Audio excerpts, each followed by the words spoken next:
Good evening, everyone, and welcome to another Mac Merlin stream. Glad to see everyone here tonight. Tonight is going to be a relatively quick, relatively chill stream. We'll be unboxing the Extreme 75 or the High Finger 75. So yeah, come join in while I drink some wine and talk about keys. Today's keyboard that I'm using is the Keychron Q1. I have Gateron Phantom Reds topped with JTK Photo Studio on this. Yeah, welcome everyone. I'm going to show you guys what we're talking about tonight. Extreme 75. This was advertised to me as an Extreme 75, also known as a Mini 980. So this is a board that's going in stock sale on escape.hit. If that name sounds familiar, it's because they're the website for Create Keebs, the people who did the Thera 75. So yeah, this is their next board. Well, it's not their board, but they're helping run it. Yeah, check it out. So you can see it's a very strange layout. You've got a 60%, but the numbro is, separated out, which is really weird. And you're also noticing that two columns are missing. Like you don't have your subtraction and your addition. You don't have your semicolon, double quotes, parentheses, all that stuff. So it's a bit weird, but they do add extra keys in the form of arrows and a numpad. So not sure if arrows and numpad are more helpful than the missing keys. Who knows? We'll see. But yeah, you have your option of the following layouts. Now you can split your backspace, you can have multiple bottom rows, you can do an all 1U for your numpad, all that good stuff. Yeah, this is a gasket mount board, as you guys can see from the cross section. And looks like you're also adding additional O-rings, interesting. And the back of the board has this, I'm assuming this is a keyboard style brass weight. Interesting. It's almost like the keyboard that I use in my logo, to be honest. So about a month ago, Create Keebs reached out to me and was like, Merlin, do you want to check out this board that my friend is designing? And I'm like, yeah, sure, send it to me. Send it to me. And he advertised it to me as an Extreme 75. Well, that's the name of the board. But when I actually received the product just a few days ago, it's a High Finger 7.5. So it's weird. I think it's called a high finger because you have to reach your fingers much higher just to hit anything on that top row. I can't say I've ever opened up a board this way before. It's usually like, it's on the ground like that and you lift it up this way, but this is the first one where the box is vertical. Well, that's interesting. Here, let's start off with examining the PCB. Oh, PCB is hot swap. Check that out, guys. It's hot swap and it's got flex cuts. This is it. The High Finger 75. It's got a string of RGB LEDs to the right here. One on the very top.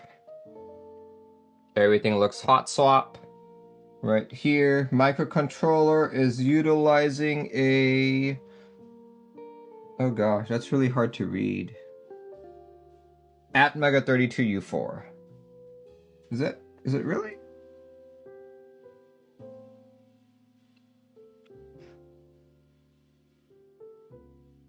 Honestly, I can't really tell, but it looks to be one. But yeah. Old chips and all that. There's a reset button right there. Let's see. No indication. Oh, actually, if that's the daughter board port, I wonder if the ESD protection is on the daughter board. There's a diffuser above those LEDs. Yep, it is. It's on the case though. There is no in-switch LED support. It's all just those RGBs. So I'm assuming it's controllable through RGB underglow. Let's check the case out first here. There it is. A black one, and looks like I have a polycarb plate. It's even got plate foam as well. The anodization looks pretty darn good, actually. I don't see any streaks like I did with the board from yesterday, the Sunsetter. It's one of the more interesting ones, yeah, for sure. Look at that. It's that keyboard. No, I swear that's very similar to my logo. Let's take a look at that keyboard really quick. Okay, it's similar, but not quite. You know, he uses that's a 10U spacebar with single keys on each side, whereas my logo has 2 keys to each side of the spacebar. Well, let's take apart the case, maybe we'll find out more. Oh, I'm noticing something about the case. You guys see this little crevice in here? This little channel that goes all the way around. This is going to be a major dirt trap. I can just imagine that getting really dusty or filled with grime over time. So the big question is, once I have it built, would I actually use it? Would I actually use it? Or will I use it the way that Huynh was saying, just use it as a 40% and everything else is just like a macro? So what I wish that they would have done with the PCB, well, I guess if you go with the soldered variant, it's fine. And you do have the option to unsolder the hot swap and put 2 extra hot swaps on it, but that's too much work. I would keep this all 1U and treat it like an F-row. It's an F-row to a 40% board. That's what I do. And then I just really use this all as like an ortho pad of sorts. Oh look, all the gaskets are already in place. That's great. That's great. And that's definitely a polycarb plate. Here we go. There's the foam, the plate foam. There's that diffuser that someone was asking about earlier, the one that covers the LEDs. And you've got this PE foam thing, made popular by the jelly. That PE foam, this board's gonna pop. PE foam, extra foam. You got case foam as well. Goes right underneath that PCB. And to top it all off, a second layer of case foam. And a daughter board. Interesting. A daughter board of their own design. Let's see. I can see on the daughter board that there is ESD protection. There's ESD protection and what looks to be a fuse there. So what? That's over voltage protection, I believe. I will have to say that this logo to me looks much more artistic than this. This one, like what people were saying, gives you the impression that it's an ortholinear board. But this one looks better. This one looks better. I would have preferred this showing on the outside instead of just this. IO3 has a very good standard for daughter boards. Kind of wondering why people don't want to adopt it. It's mainly like Western keyboard designers who have adopted it, but a lot of these Chinese designers have chosen to do their own. Check it out. The anodization on this is pretty darn good though. Like I'm looking inside the case and I see no streaking whatsoever. So whoever did this did a fantastic job on it. Just wish that it wasn't black, just because black tends to get boring. Yeah, here. So I'm noticing that the gaskets were put on the plate here rather than on the case itself. Normally I like to put gaskets on the case, but this one it was installed on the plate, which makes sense. If you look at the bottom part of the case, there's no like actual place. There's no like rivets. There's no indentation where you would put any of the gaskets. So that's probably why he put it all on the plate. PE foam makes everything better.